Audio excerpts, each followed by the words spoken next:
Hello বন্ধুরা, আজকে আমি আলোচনা করতে যাচ্ছি আমরা অ্যাজ এ নিউ ফ্রিল্যান্সার আমরা যে ভুলগুলো করে থাকি, কিছু ভুল করে থাকি। সেগুলো আসলে কি ধরনের ভুল করে থাকি এবং সেগুলো কিভাবে স্কিপ করা যায়। তার ফার্স্ট আমাদের একটা ক্লিয়ার ইন্ট্রোডাকশন দিতে হয়, নিজেকে ইন্ট্রোডিউস করতে হয় যে আমি মৌন অথবা আই এম সাজ্জাদ, বা অ্যাকচুয়ালি আমি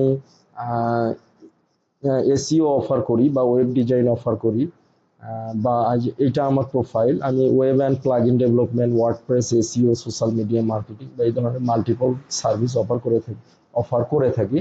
আপনারা চেষ্টা করবেন সিঙ্গেল বা ম্যাক্সিমাম 2টা সার্ভিস দেওয়ার, তাহলে ওইটা ভালো হবে।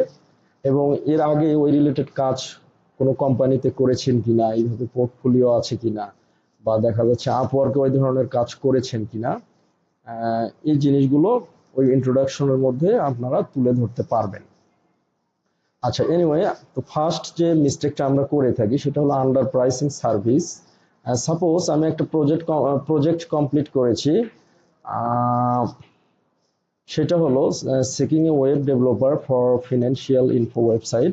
এটার বাজেট ছিল $250।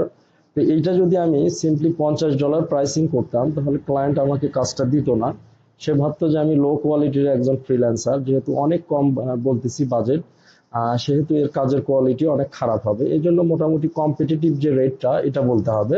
এর জন্য আমরা স্কিল্ড ফ্রিল্যান্সারের কাছ থেকে হেল্প নিতে পারি অথবা কম্পিটিটিভ রিসার্চ করতে পারি এক্সাক্ট একটা প্রাইসিং এর জন্য। আচ্ছা, সেকেন্ড যে মিস্টেকটা সেটা হলো ল্যাক অফ ক্লিয়ার কন্ট্রাক্টস।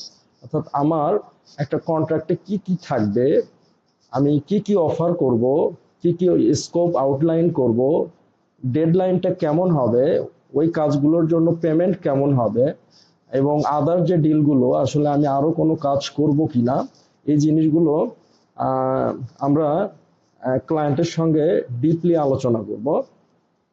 আচ্ছা, আহ, যদি আলোচনা না করি তাহলে কন্ট্রাক্টর ডিসপুটে যাইতে পারবে, দেখা যাচ্ছে ক্লায়েন্ট যেতে পারে, ক্লায়েন্ট যেটা চাচ্ছে আমরা সেটা দিচ্ছি না, কোনোভাবে ডেডলাইন মিস হলো, বা যে স্কোপগুলো সে যে চাচ্ছে সেগুলো আমরা দিচ্ছি না, বা আমি পারবো কিনা, এই জন্য স্কোপগুলো আগে আলোচনা করে নিতে হবে। আচ্ছা, থার্ড যে ভুলটা সেটা হলো পুয়ার টাইম ম্যানেজমেন্ট। এটা খুব ইম্পর্টেন্ট। একটা প্রজেক্ট আমি যে কমপ্লিট করব, ক্লায়েন্ট আমাকে অবশ্যই বলবে, ম্যাক্সিমাম ক্লায়েন্ট, যে এই প্রজেক্টটা করার জন্য তোমার কেমন সময় লাগবে। আহ, তো এই যে প্রজেক্টটা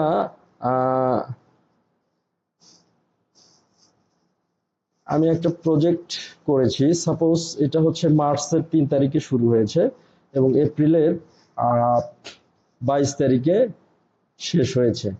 তো আমি বেসিক্যালি ক্লায়েন্টের কাছে 2 মাস সময় নিয়েছিলাম এই প্রজেক্টটার জন্য। আম, তো খুব ডিপলি ক্যালকুলেট করতে হবে যে একটা প্রজেক্ট কমপ্লিট করতে আমার কেমন সময় লাগতে পারে। দেখা যাচ্ছে আমি অনেক কম সময় নিলাম, ওই সময়ের মধ্যে যদি কাজটা কমপ্লিট না করতে পারি তো ফার্স্টলি আমার একটা নেগেটিভ ইম্প্যাক্ট তৈরি হবে।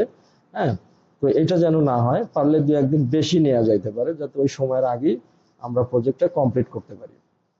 4 নম্বর যে মিস্টেকটা সেটা হলো আমাদের অলওয়েজ আমরা আমাদের মার্কেটিং করব।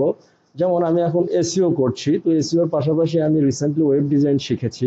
তো ওই ক্লায়েন্টকে আমি এটা মার্কেটিং করতে পারবো বা নেটওয়ার্কিং করতে পারবো যে আমি এখন ওয়েব ডিজাইনও করি, নিজেকে ফোকাস করতে হবে। তো তোমার জন্য যদি কোনো রিলেভেন্ট প্রজেক্ট থাকে আমাকে দিয়ে দাও।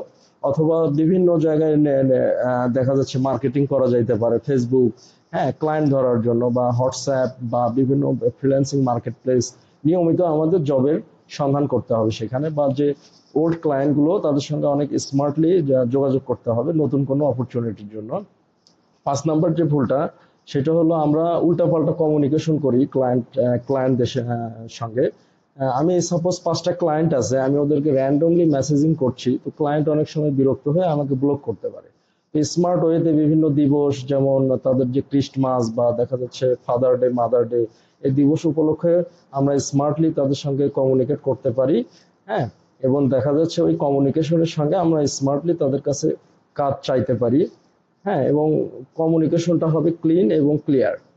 So guys, thank you.